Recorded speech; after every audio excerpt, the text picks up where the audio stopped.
Happy New Year, everyone. Welcome to 2024, my first workout of the year. And this year I'm going to be documenting all my workouts. I do 2 workouts a day. And my first workout today is strength and flexibility. So following the UMS, the Unified Movement System principles, but my goals this year are to do a handstand push-up, one arm chin-up, double the mass in my chest, and also to achieve a high level in locomotion and flow, which is, a passion of mine, a bit of a hobby. And so I do 2 different workouts for that because you can't do that all in one.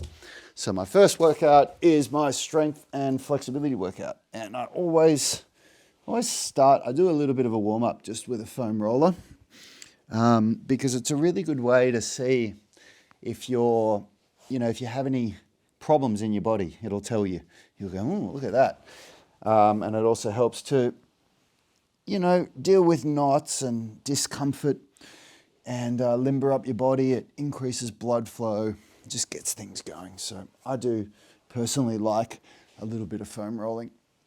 And it just feels good, Anybody who's a stickler who wants to get on here and say, oh, there's no science that supports any of that, you can say what you want. It feels good. And it gets me ready for my workout. And so I just really, I do the old, always roll towards the heart. So when I go that way, I'm not putting any tension on it, but this way I do. So we're flushing our metabolic byproducts back towards the heart. And this is, all these movements are really just taken from the 20-minute mobility routine, which is our stage 1 mobility routine that we get beginners to do when they start with us. So I'm just getting into the adductors here. I'm actually starting a 75 hard today, so we found out about this thing from a friend of ours, my brother and I, and it was created by a guy named Andy Frisella. So I'm going to give him full credit for it, but we've modified it because the original 75 hard, there's a lot of guesswork involved. It just says you need to do 2 workouts a day. One of them needs to be outdoors, and you can follow any diet, any meal plan. We go a step further by, giving people exactly what they need. So what we do is 1 UMS workout a day, and then the second workout can be 10,000 steps, so it can be just accumulating 10,000 steps, and it can also be a 10-minute meditation if you want, so you can, depending on what you want, following a structured diet, so you can choose your own diet, or you can follow one of the UMS meal plans. We've got calorie-controlled meal plans for people inside the UMS app, and I'll be following a modified Mediterranean diet. And I'll be doing quite a specific diet, actually, getting 200 to 220 grams of protein a day, so that I can really maximize muscle growth. Because one of my goals this year is to double the size of my chest, so I need a lot of protein for that.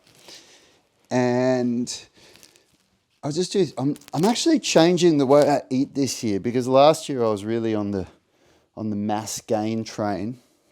So I was eating 3 meals a day, and I was having 2 protein shakes between my meals, and you're just constantly digesting food.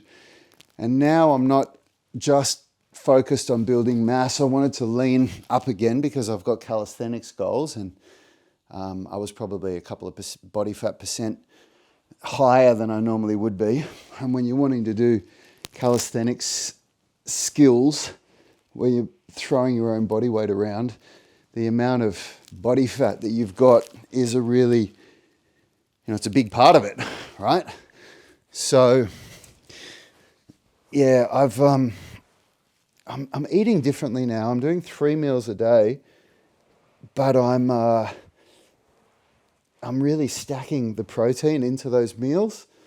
And a big part of that is from some stuff I've seen from Lane Norton, who's an authority on on nutrition, and he's a scientist. He's got a PhD, and he reckons that based on new research, that this idea of that we've got a 3-hour window to optimize muscle protein synthesis, and we have to space out our protein in these 3-hour windows. He reckons that based on the new research that he's been reading, that's not so true, and he can't hold that position anymore. And he reckons as long as you're getting, your 2.2 grams of protein per kilogram of body weight per day, or another way to say that is 1 gram of protein per pound of body weight per day, that as long as you're doing that you're going to be okay. And you're going to hit your protein goals. So that's what I'm doing, which means that I'm having a shake in the morning with 100 grams of protein straight away to start the day. So that gives me almost half of my protein. And I'm leaner already in just a couple of weeks of doing that. So let's see how it works. Going through the whole year. All right, so I'm also before I can really tackle that one-arm pull-up goal, I've got a little bit of niggling golfer's elbow, and this is where a lot of people go wrong. When you just can't tackle big pulling goals. Get this off. When you've got golfer's elbow, because as soon as you start lifting a lot of weight, that's what goes. You're only as strong as your weakest link. And so I do some stuff specifically in my workout at the end of the workout for golfer's elbow, but this also helps as well. And I'm 90% better. I got this, 3 or 4 months ago, and I had to radically change my program. And now I'm back to being able to train the way that I want, but I can still just feel it in the background there, which means I'm not ready to start doing, one-arm pull-up training, because that's just so intense on the one arm. And so I'm just going to do a little bit of this at the start of every workout. You just go in like 5 or so points up your forearm, and I'm pushing down here as hard as I can. And I always do both sides, even though I'm not dealing with tennis elbow. I always do antagonistic movements, antagonistic parts of the body to maintain structural balance. And also just because your forearms just get hammered when you're doing the kind of volume that I'm doing. Your forearms and your wrists, so you really got to take care of it. You have to put that time into making sure that everything goes okay. Okay. I'll do the other side now. So what are your goals this year?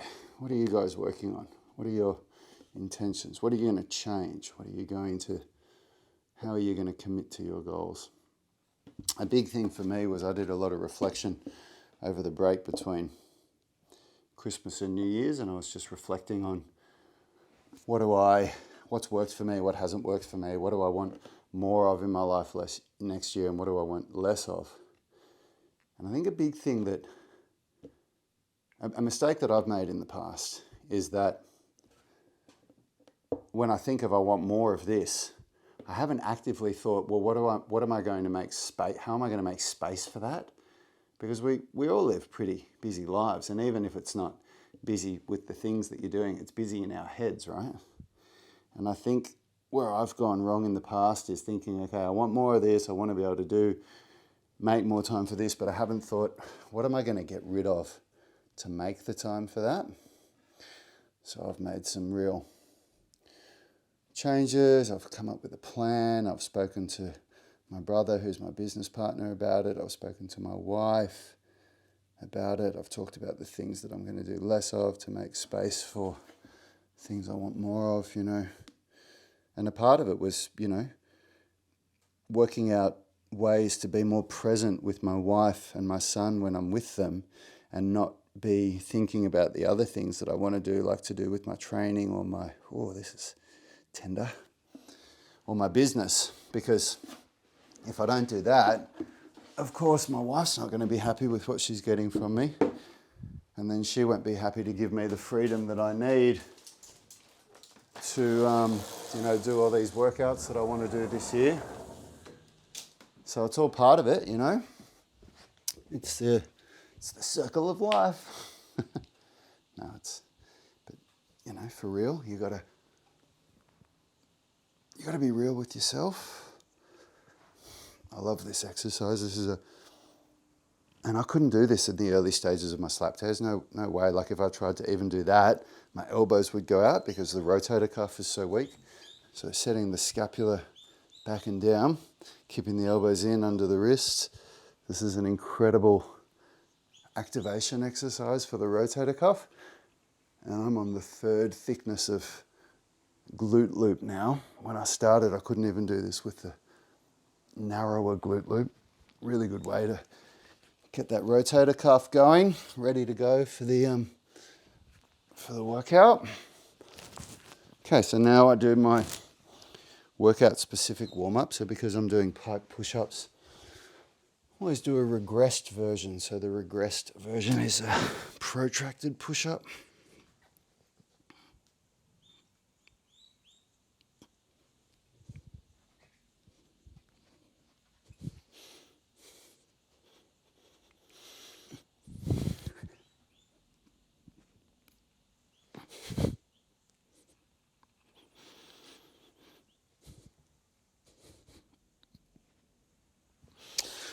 All right.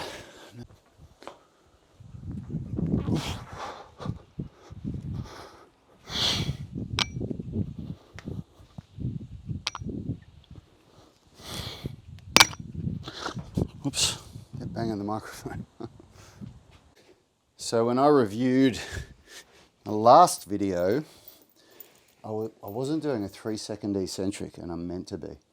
So for today's workout, I am going to be using a metronome app to keep myself honest.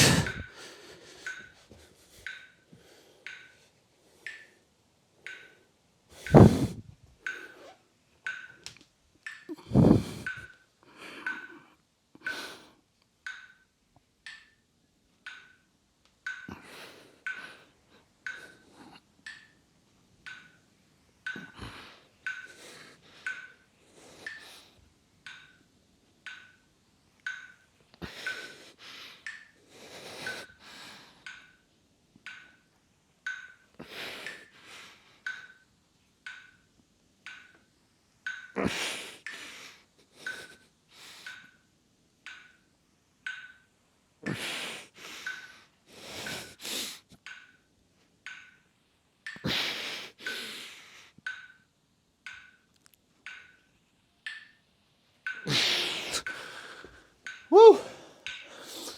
All right. Feeling good. So I always record my reps straight after the set, put my timer on, start my stretch.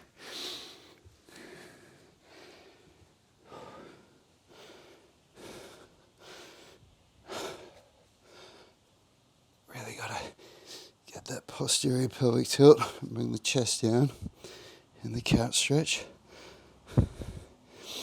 Hip flexors are really tight for me. I've got an anterior pelvic tilt from spondylolisthesis in L4 and L5, so real anterior pelvic tilt.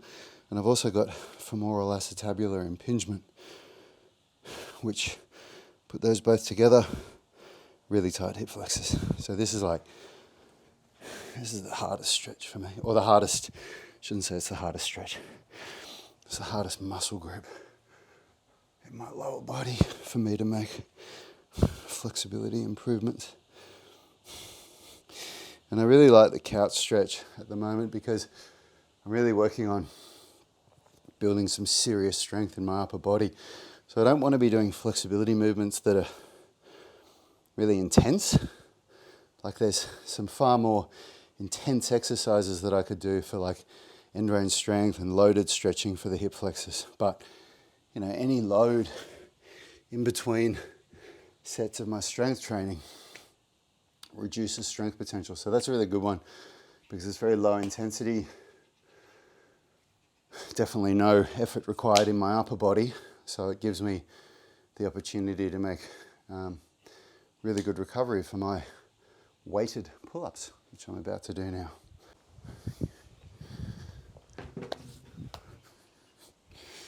Get that microphone off.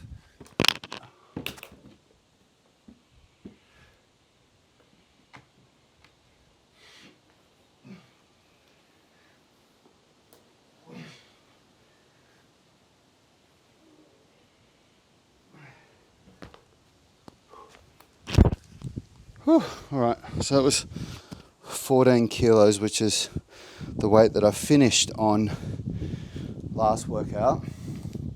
And of course, when we do strength training, we always want to finish on the heavier weight. We don't want to start on the heavier weight, because strength training is more about training the nervous system, and the nervous system responds to what we finish on best. So if you start on a heavier weight, finish on a lighter weight, you won't see the same strength improvements from workout to workout.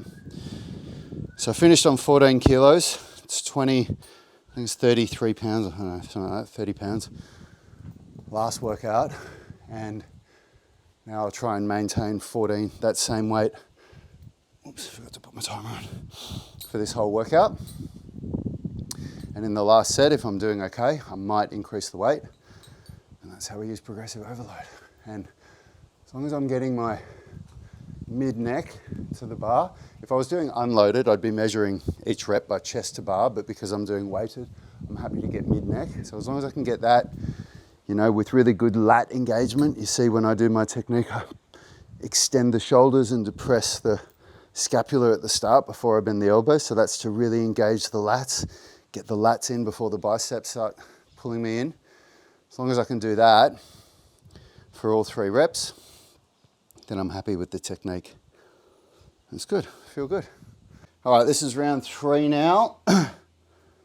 So just so the video doesn't go for forever, I'm not filming every round. Okay, here we go.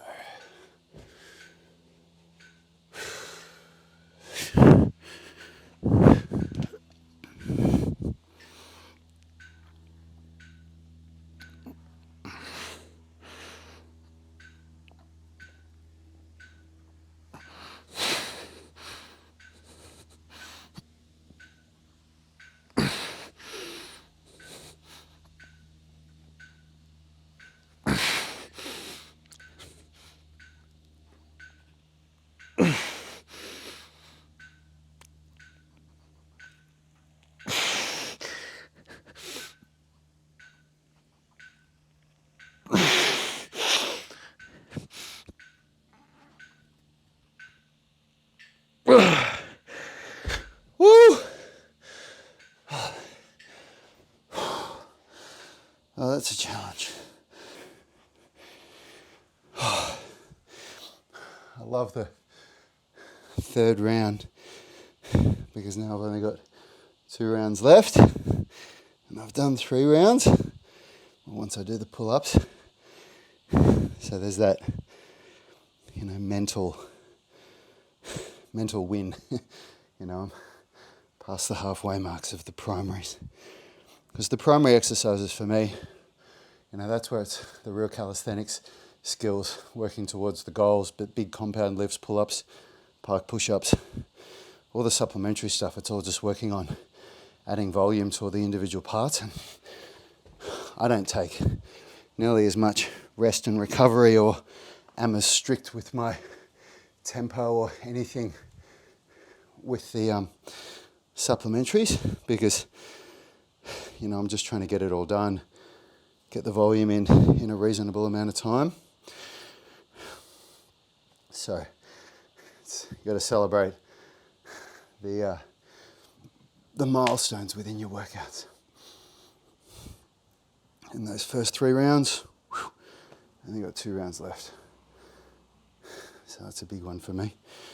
So I just do these for 30 seconds on each side, because doing, you know, I do 4 sets of these. I don't do the 5th set with the flexibility movement between it, because in that last set when I'm really fatigued, I just want maximum recovery. But 4 sets of that, 30 seconds in one workout.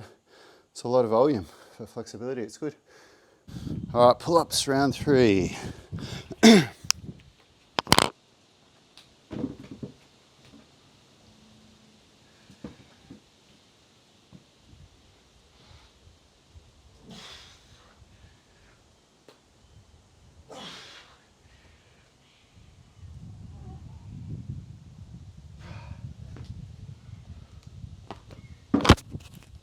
Woo!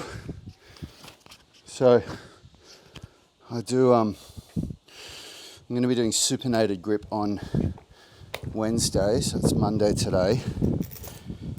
And of course, we're always strongest supinated. So I think my last workout on supinated grip, I got 26 kilos. I think I've got to check my program, my notes. So that's about, I don't know what it is, 58 pounds or something like that. So I need to be ready to move into one arm chin up training. I've got to be able to do 1 rep with 50% of my body weight. So I weigh about 90 kilos, 200 pounds. So I've got to be able to do about 45 kilos or 100 pounds for 1 rep. So, you know, usually about 4-5% of total weight per rep. So take my body weight, 90 kilos, 26 kilos added to it, that's 116 kilos. 5% of that, let's call it 6 kilos, something. So if I'm doing 3 reps at 26 kilos, it's kind of like the equivalent to 1 rep at about 38 kilos, about that. So maybe at the end of this program phase, I'll test my 1RM and see how I go, you know, because I can do the other prerequisite, which is 15 unbroken reps of pull-ups. So it's good. All right, so I'm about to start my 5th set now, and the 4th set was hard for me to maintain quality technique. So I'm really going to try and get 8 full reps in this set, which means I will have done all 5 sets of 8, which is a win. That is a step forward for me, but it was hard to maintain quality technique for the whole set in the last set. So, you know, this is where people go wrong with progressive overload with calisthenics. It's certainly where I went wrong in the past. When you force progression, when you can't actually control the amount of reps on the progression that you're already doing. So it's not just that I get 8 reps for 5 sets, it's that I can do 8 reps without breaking, without losing technique during the concentric phase of the repetition. Of course, it's easy to maintain technique during the eccentric phase, which is when you're going down. So, you know, watch for it. I'll have to review my video later to see if I got the correct technique, which is why it's so good to film yourself and have a coach that can look at you. So I need to keep my legs together, legs straight. I need to be able to stay up on my toes with my feet plantar flex. So if my feet dorsiflex, it's a no rep. I need to be able to maintain ab contraction. So abs switched on, so I'm in like a hollow body position. And the hardest part, to maintain scapular protraction. So you'll see where I fail as I try to push up, my scapula retracts and my spine extends, and even the tiniest little bit of retraction and protraction. So watch for it. See if you can see when it happens. See if you can see if it happens. Hopefully it doesn't. I'm going to be trying not to. And I've got to do all that whilst maintaining the tempo. Because if I change any of those things, any of those variables, then I'm not accurately using progressive overload. I can only use progressive overload if all variables stay the same and I'm able to progress even 1 rep in a workout over all 5 sets. That's achieving progressive overload. So all the variables have to stay the same. So let's get my metronome on.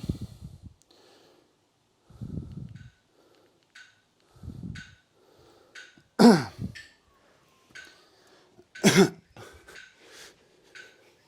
might take the mic off for this one.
And that was hard.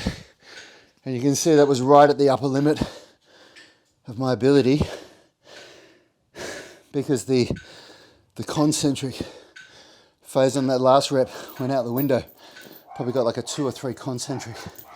I'll have to check the video, because the rep still counts as long as I didn't break technique too much during the concentric phase, and it felt pretty good. I was still up on my toes. I could feel I was still really pushing through my shoulders without doing a mechanical deload and trying to bring more chest into it. So even though the reps slowed down, it still counts if I didn't break technique. Now, I'd never go for a second rep after that one, because there's no way that I could do another rep with good technique.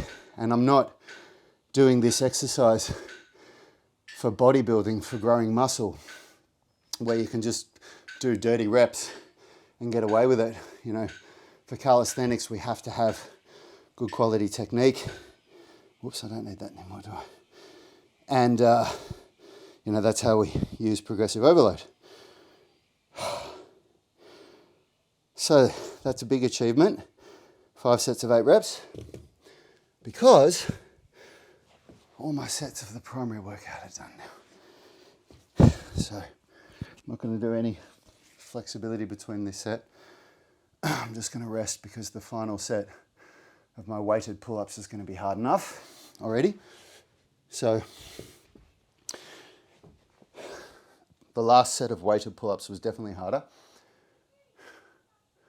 I still got mid-neck, but on the first couple of sets I got like my chest in the first rep or two.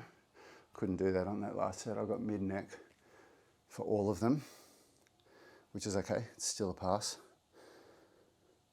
So we'll see.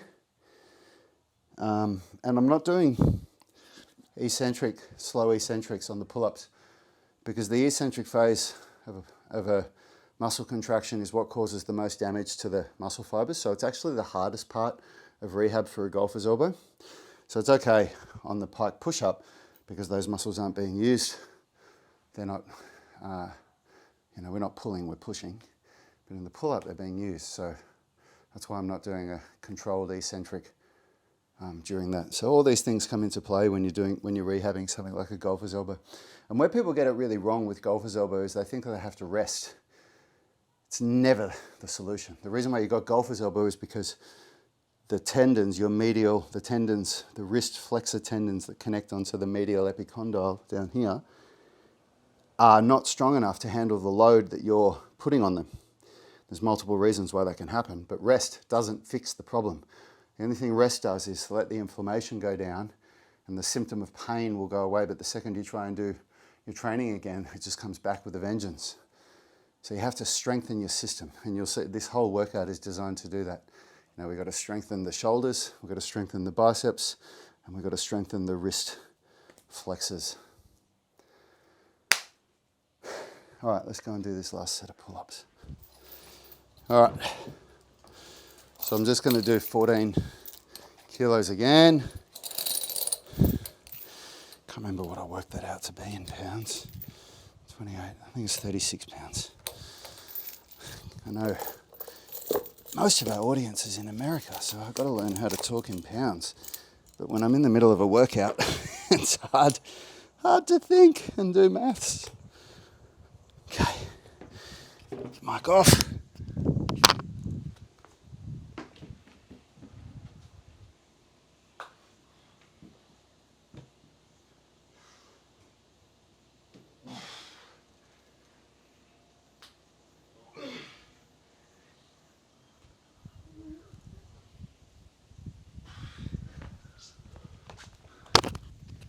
Yeah, that last rep, that was good. It was good. I got all 5 sets, 3 reps at 36 pounds, which means I achieved progressive overload, which is the goal.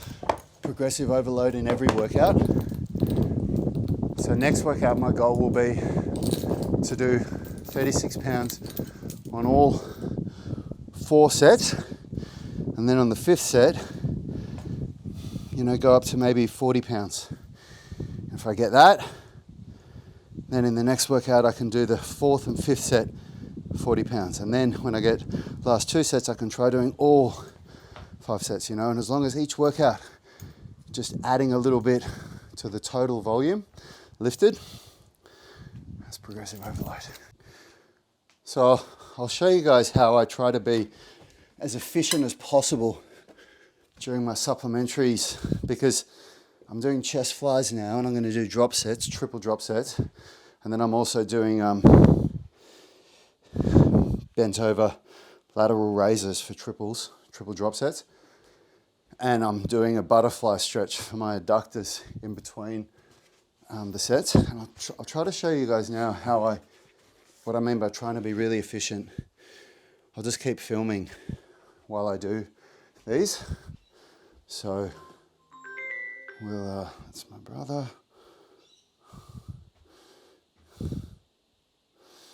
Okay, so here we go. Starting on 12.5 kilos. All right. And I use this because it gives me full range of motion with my scapula on the chest flies. And I don't pull the weight together at the top because that deloads the pecs. So if you're wondering why I do that, that's why.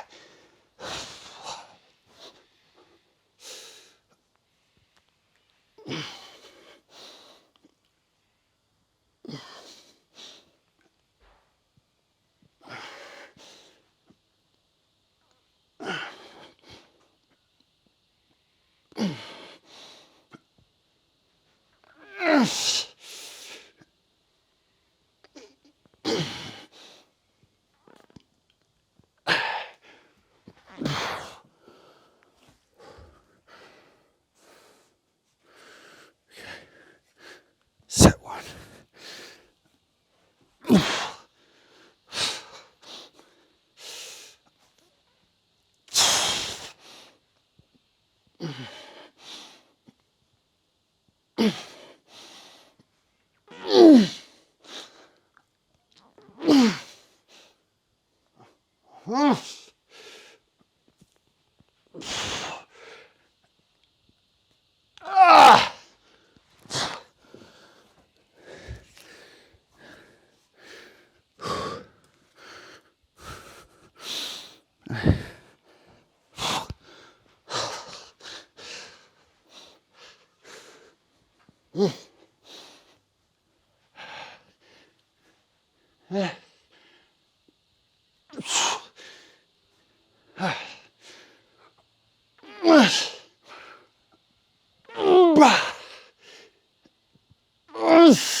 Oh man. So that was 26 reps.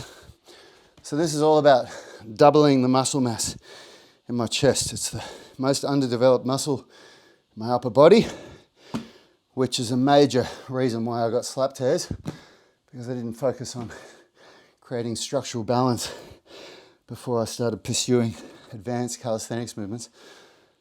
So I'm going to do 4 sets of this, which means I'm going to get 100 reps on my chest in one workout, plus the pike push-ups, which is more shoulders, but the chest is absolutely a prime mover in that. So it's a good bit of volume, doing that a few times a week. Okay, so now I've got to do some bent over lateral raise. See if I can do 7.5 kilos.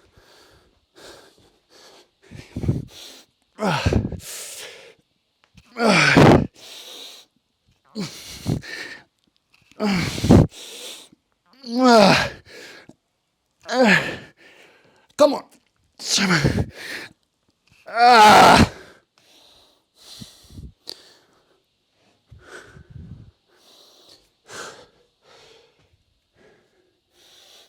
the 5s.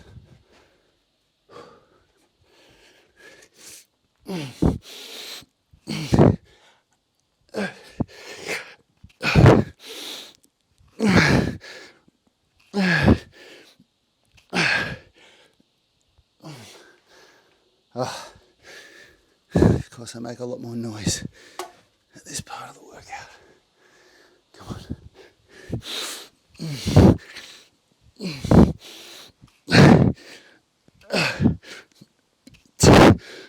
6, 7. Ah!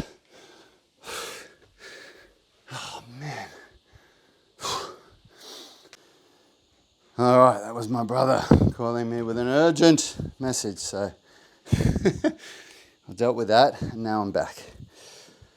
Okay, here we go. This is round 2.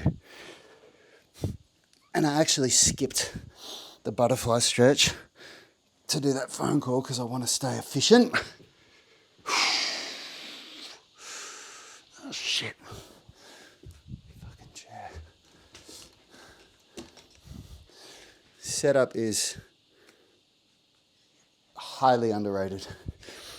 Set yourself up properly for a set. You do a good set. If you set yourself up poorly, there's nothing you can do about it to fix up the set.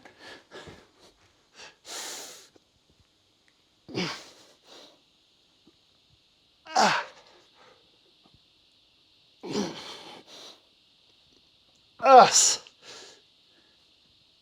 Oh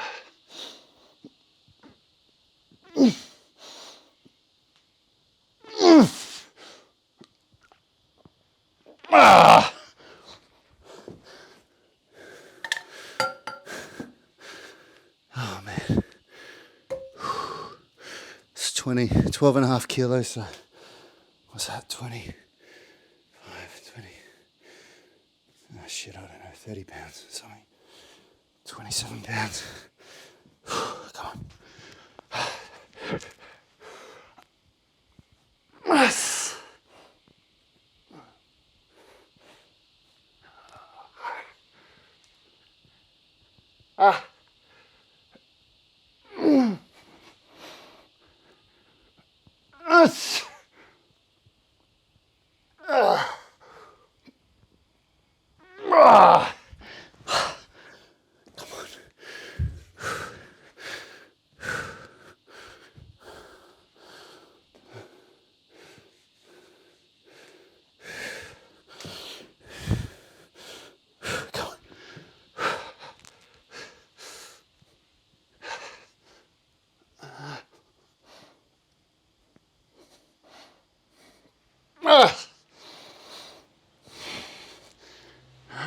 Come on.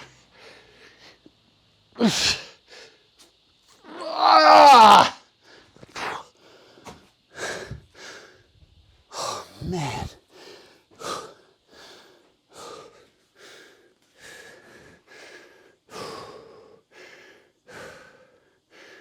It's tough. I've got respect for bodybuilders, man. It's a lot of work doing the amount of volume those guys do. Muscles, I've got a huge pump in my chest already just from that. Oh man, I never done bodybuilding before last year, and you wouldn't even call it bodybuilding by bodybuilder's standards because I was still working on calisthenics, but I did train hypertrophy for a year and put on 7 kilos or so, I don't know, 18 pounds or something. So this is like the first time in my life last year and now that I'm really focusing on building mass. Come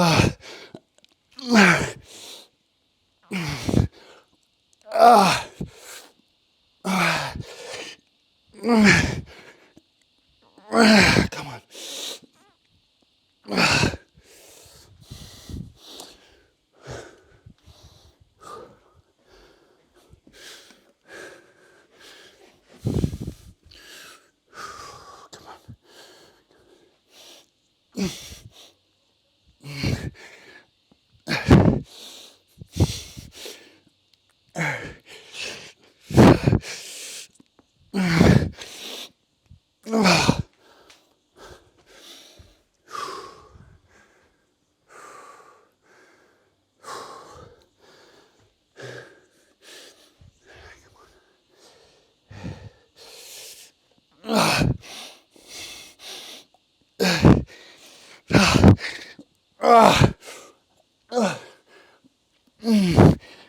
Ah, come on. Ah.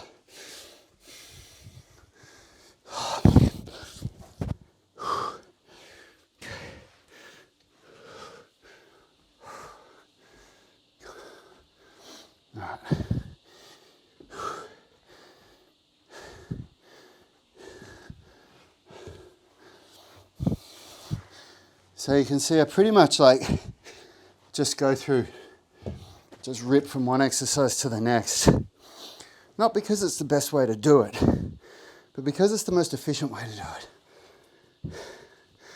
And I'm trying to get a lot of volume in. It's not just volume in the muscles for hypertrophy and strength, but volume for flexibility development. So right now, you know, my pecs, my rhomboids, traps, all the muscles, my deltoids that are doing those flies, they're all resting. And so I'm able to do some flexibility work for my adductors, working towards my middle splits. And I'm also doing some contractions in my glutes here. So some, right now, contracting the glutes at end range to build end range strength. So it's really efficient. Really, really efficient way to train. Come on. All right. Oh, this is too hot. I've got to take my shirt off. It's the middle of summer here in Australia. Look at my shirt, it's dripping. So,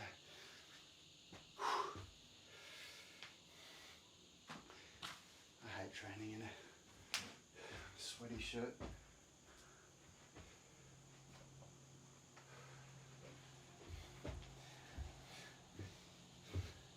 So this is the new YouTuber trick, right? So we can train with our shirts off.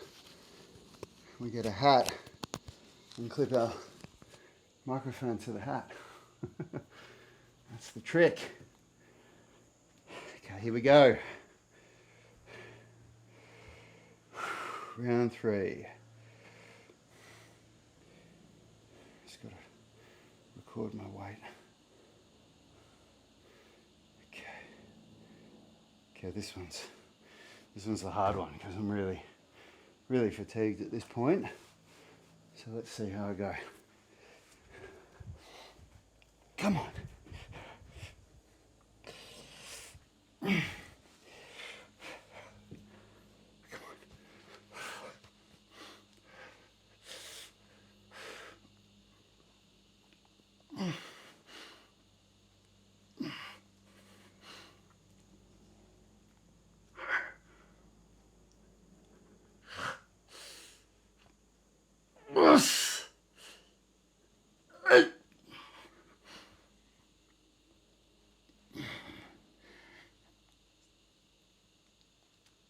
Oh man. So I wouldn't count that rep. That was the 8th rep. I'll call that a 7th rep because you can see I failed. I didn't get the rep up properly. So that rep doesn't count. So I have to record 7. So again, so I can accurately use progressive overload.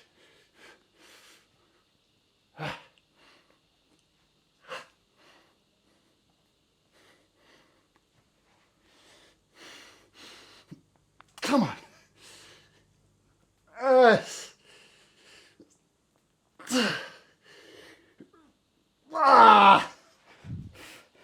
Oh my God. The burn.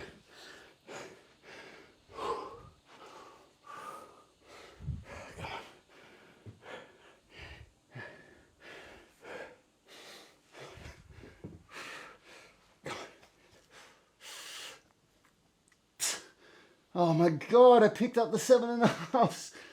Shit. Oh, what an idiot.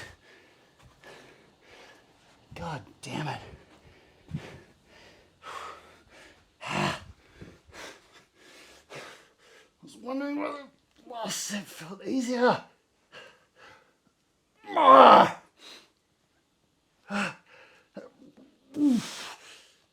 Come on.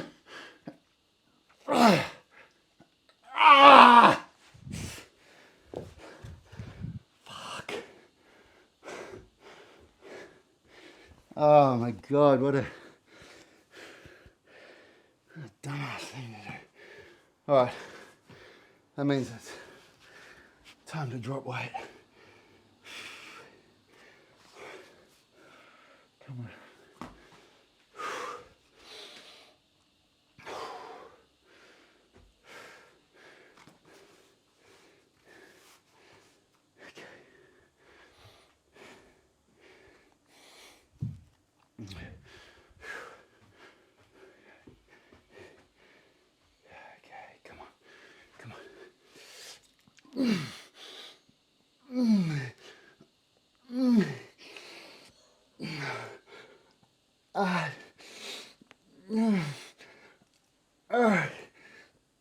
Oh God. Not doing those goddamn 12 and a halves again. That's for damn sure. Okay, come on. Come on. Hey.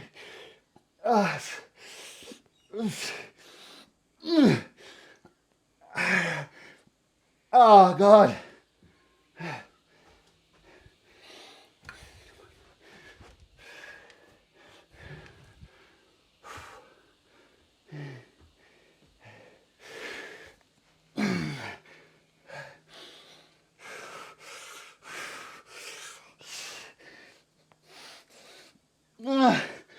Oh, come on.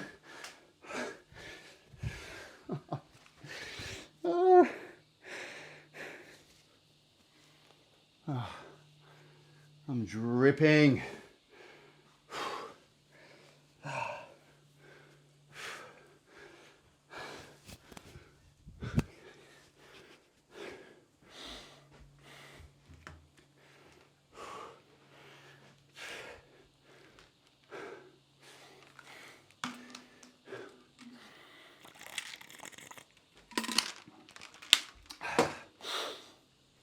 Oh. Okay, so I've got 7 reps. That's why I record my weight and reps after every set, because I wouldn't remember that I got those amount of reps and weight at the end of the workout. I wouldn't remember that accurately for every set. So I think it's really important to record each set.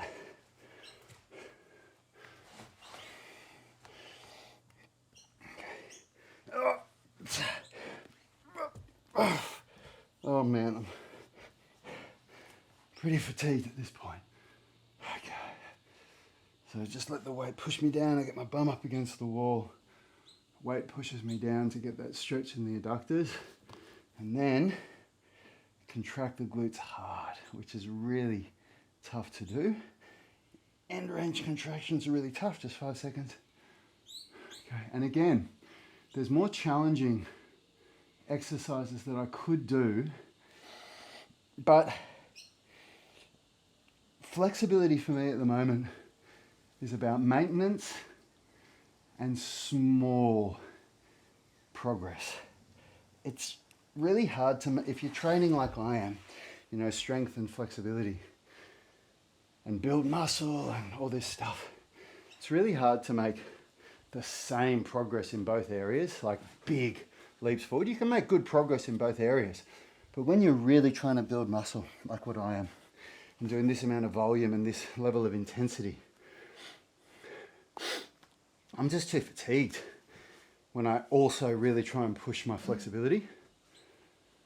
So, yeah. All right, last round. This is it. Dropping weight now.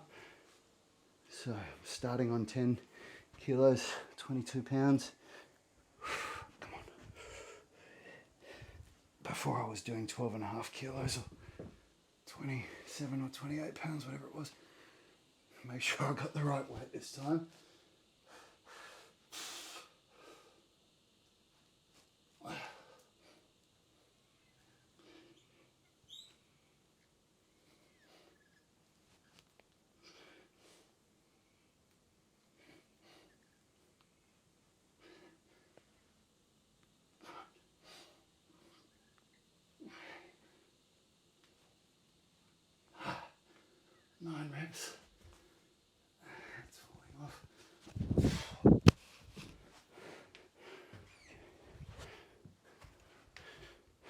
is good. 9 reps is good. Could really feel my chest working as well. It's getting good. Good isolation.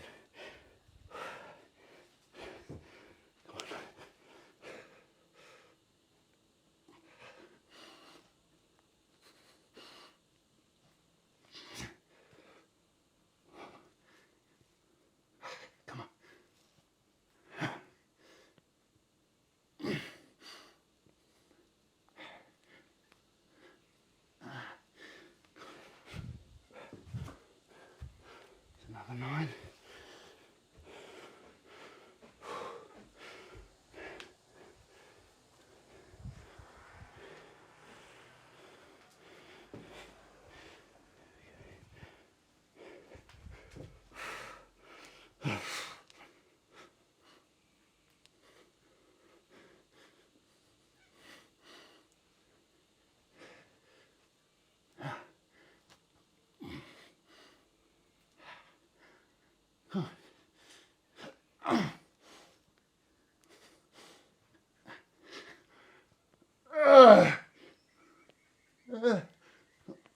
Oh my God. Oh man, the burn.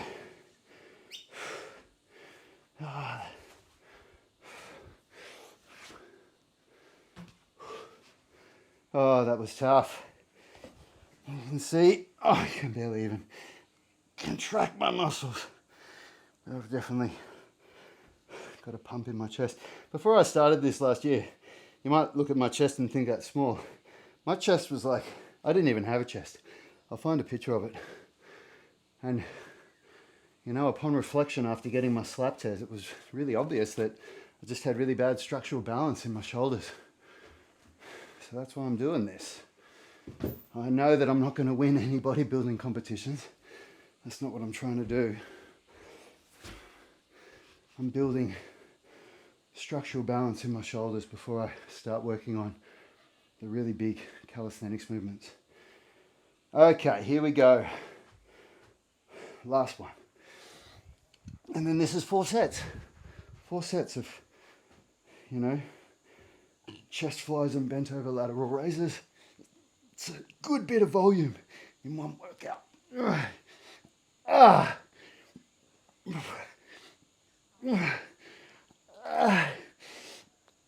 Oh God. Okay, come on. Where's the 5?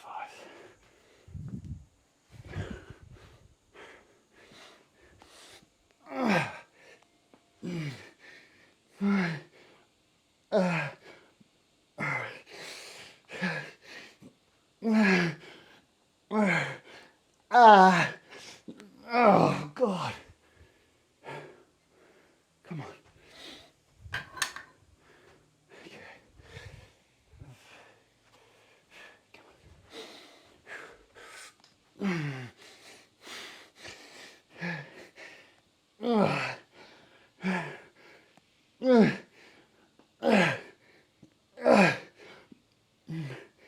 God.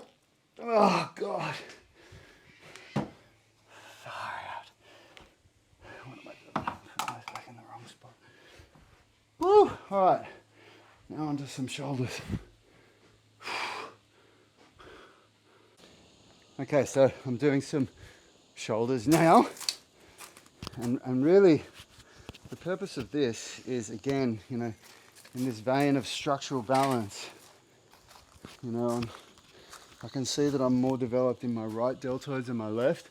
So I'm doing some lateral raises, but, you know, for structural balance, I'm also going to be doing some lat pull downs. And this is, you know, a lot of people get caught up on what they don't have access to. I didn't have access to anything when we closed Unity Gym. I had to build my home gym, and so all this stuff is my makeshift way of being able to use gym equipment. I don't know if I've gone too heavy or too light here, we'll see.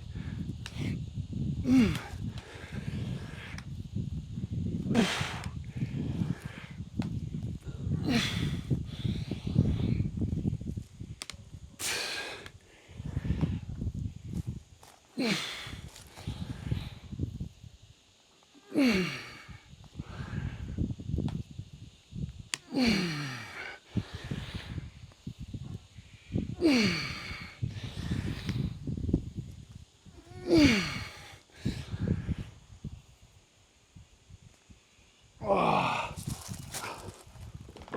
Woo! That's good. That's a good weight. Now to my lateral raises.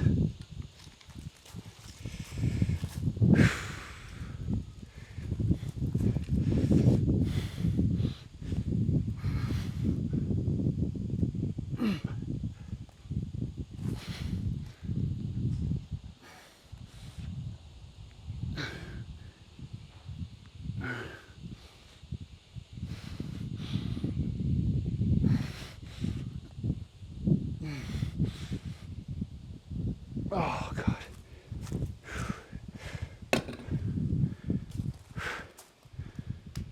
Alright. And then I'm also going to do some middle splits training, and in the spirit of showing you the efficiency model, I won't stop filming. So this is end range strength in the glutes for the middle splits.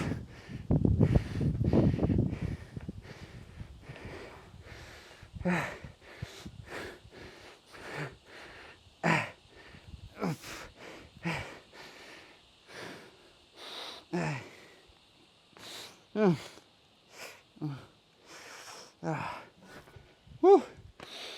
Right in there. All right. So that was good. Weights were good. Reps were good. I got what I wanted. I'm just looking for, just a little bit of, so what did I do? 20 kilos, 40 kilos. Just some extra volume, isolated volume to my shoulders. Like I could really feel when I was doing that my left shoulder was way weaker than my right shoulder, like heaps weaker. So, it's that's cool. That's means I'm doing the right thing. I'm doing an exercise that's helping me. My right arm felt like it hardly got a workout. Left arm felt like it got its butt kicked through 1 or 2 program phases. That should even out. Structural imbalances even out pretty quickly when you do the right kind of training. So some unilateral training like this really hits the nail on the head.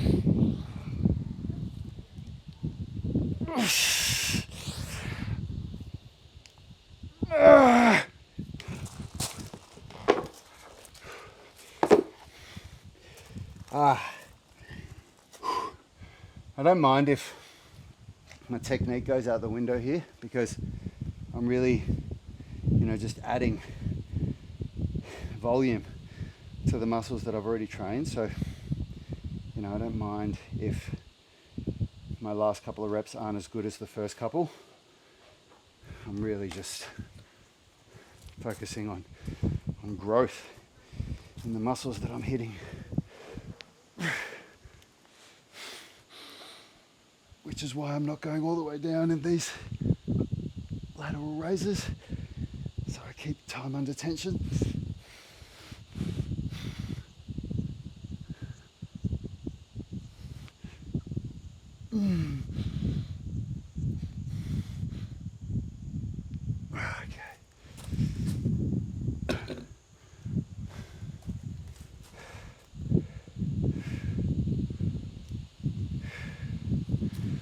Okay, back up for my middle splits training. Here we go.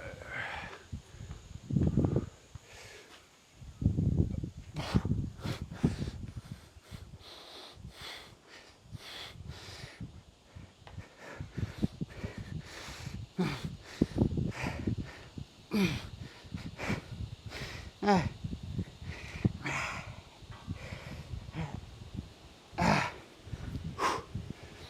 right, down onto my last round now. Almost done.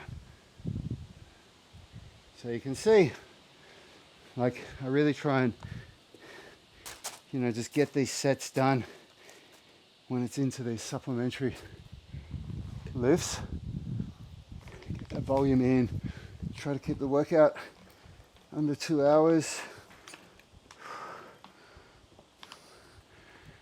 Okay, gotta make sure they're not wobbling before I start.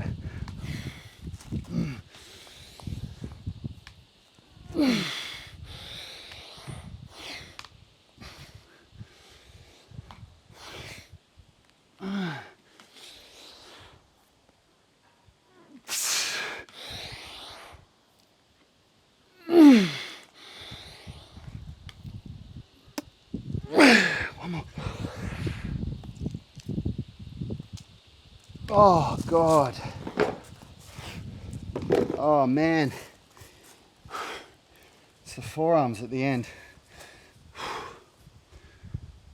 Oh, forearms are definitely my weak link at the moment.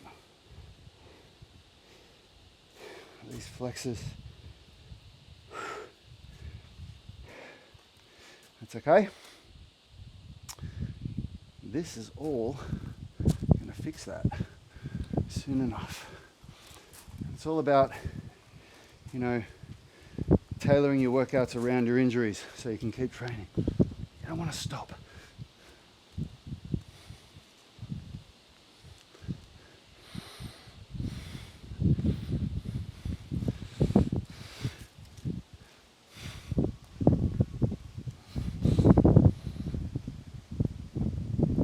Come on. All right, that's good.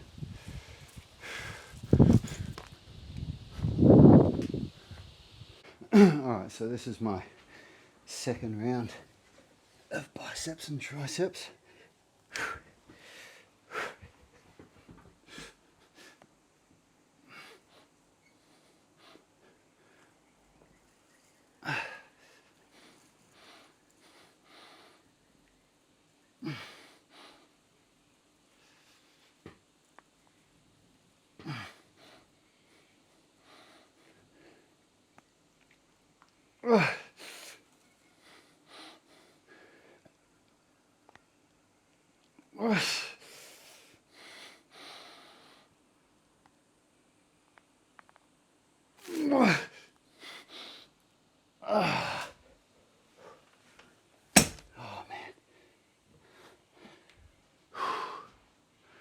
All right. So triceps and middle splits.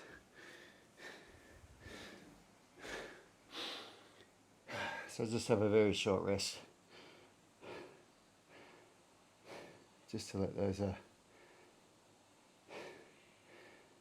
creatine phosphate energy pathways try to recover. Okay, come on.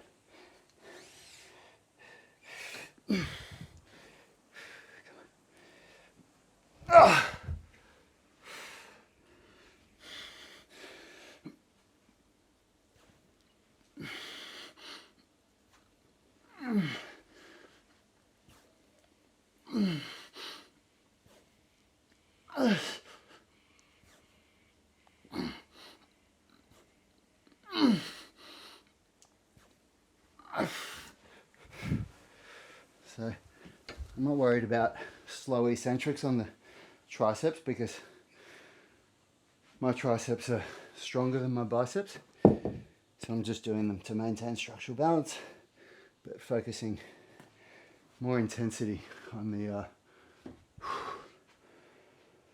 the biceps. Shouldn't say more intensity, more controlled tempo on the biceps.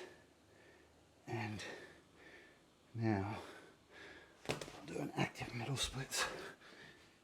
Okay, I'll just use the stick to be able to measure my distance, so I'm Always doing the same distance.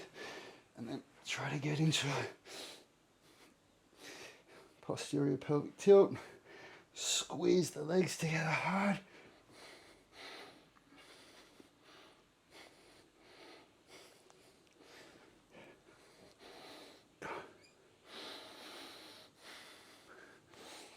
Come on.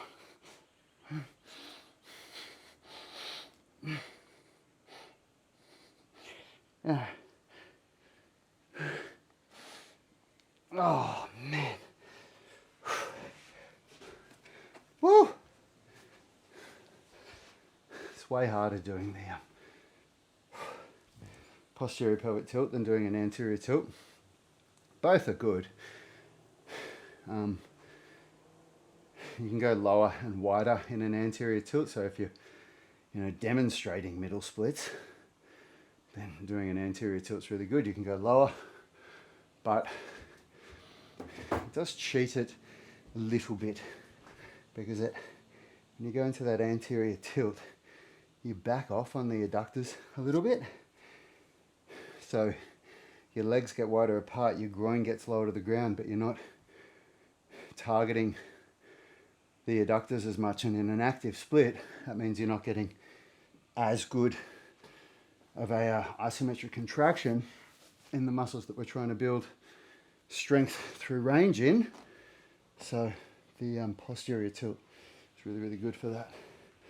All right, round 3, final round of biceps. And we are getting very close to the end of this workout, which is good because I am buggered.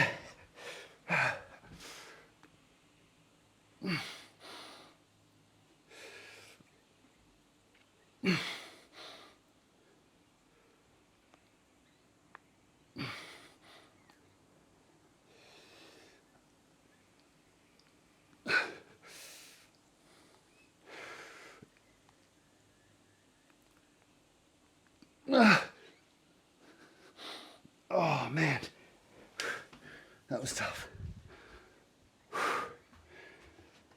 Okay. Come on. I got 5 reps there, but that's enough. I'm aiming for between 4 and 7 per set. Okay, triceps, come on.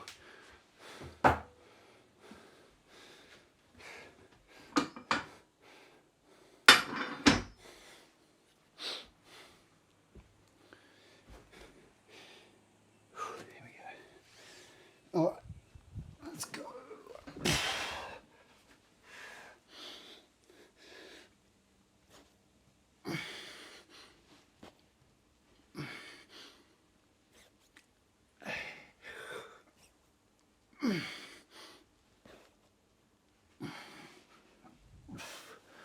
I really just go for the same amount of reps on the same weight with the triceps. As long as I'm doing that, I'm happy. Okay. All right, middle splits. Here we go.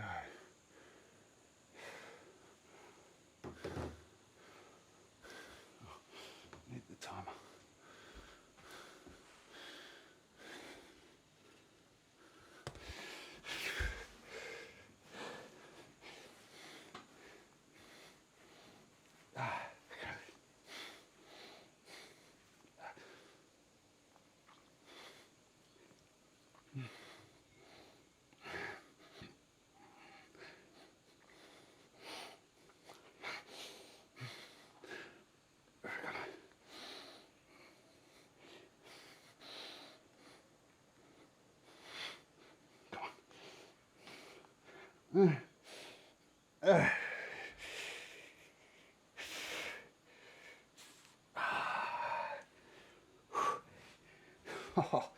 Oh, the legs.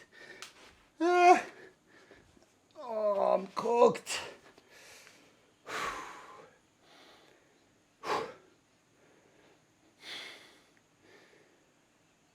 Okay.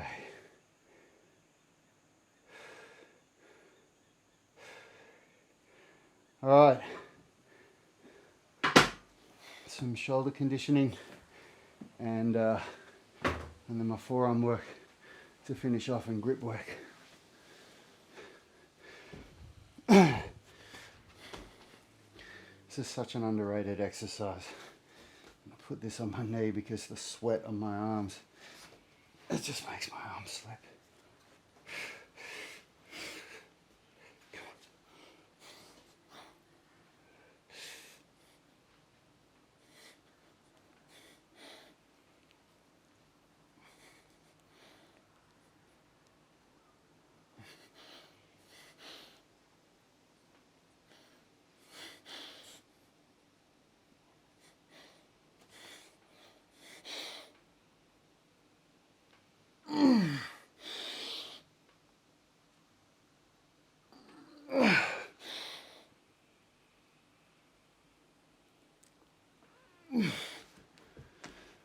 That's 7.5 kilos, so that's 16.5 pounds. I could barely do 3 kilos or 6.5 pounds after my slap tears, barely. I think I could only do like 2 kilos or 1, something. So it's a big improvement. My goal is to get up to 12.5 kilos.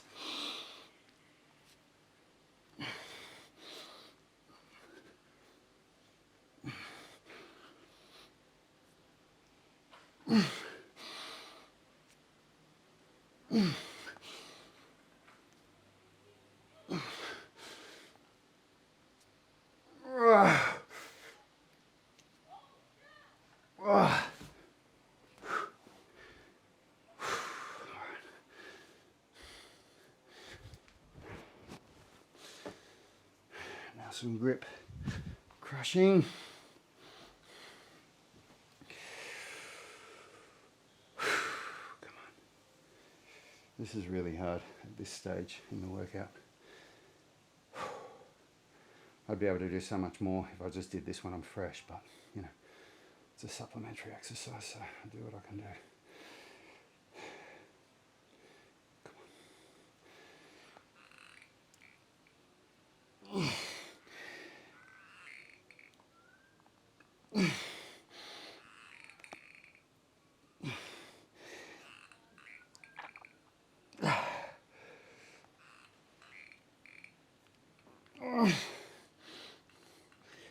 Do an eccentric at the end, just to get some more volume in.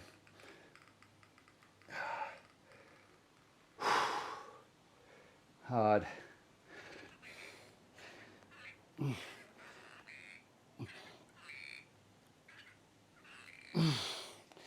Right hand's much stronger,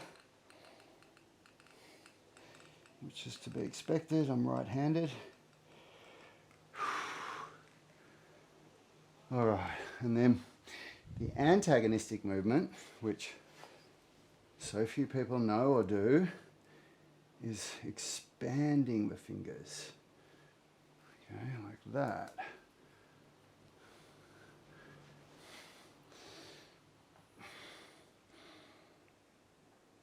So these are the Iron Mind Expand Your Hands. It's the same brand that makes the Captains of Crush. And yeah, they're just rubber bands, of course, but you get them in a set of 9 different thicknesses, which means you can use progressive overload just like you do with weights. I'll link all the equipment that I use in my workout in the description of this video for anybody that wants to get it from Amazon. I always get the link for the best price. Of course, we make a very small commission at no cost to you, but that helps the channel, helps us be able to make better videos and all that good stuff. All right, final 2 exercises now. I've just done 3 sets of those external rotations and grip crushing, and now I'm finishing with my golfer's elbow specific rehab. So doing these wrist curls to train those wrist flexors.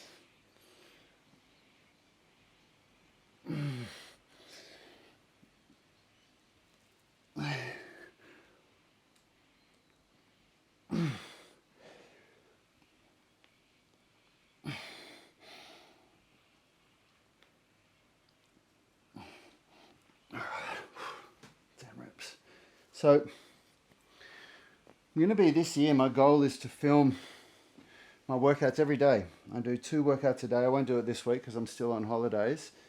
My wife will kill me. So I'll just do 1 workout a day for this week. And then from next week, my second workout is handstands and flow. So I'm going to upload those every day, Monday to Saturday. And I'm really, at the moment, the number 1 goal is to get out of this golfer's elbow phase so that I'm not having any problem and I can move into some more intense workouts for the 1-arm chin-up and the handstand push-up. Because right now, if I do that, then I will just exacerbate my golfer's elbow problems. It'll just get worse, which is silly.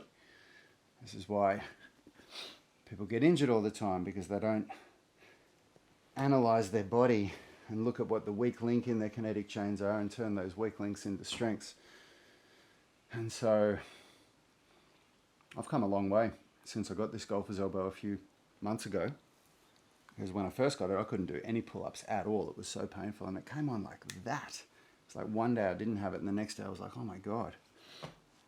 So I've come a long way from that, but before I can go really heavy on pulling, before I can do any kind of 1-arm pulling, I have to get rid of it.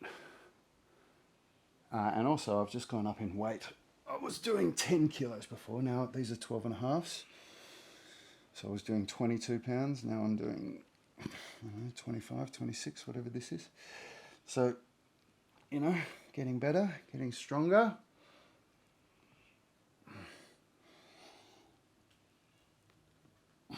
If you've gotten this far in the video, please subscribe. Help me out, help the channel out, help the channel grow. Show your love, like the video, share it with your friends.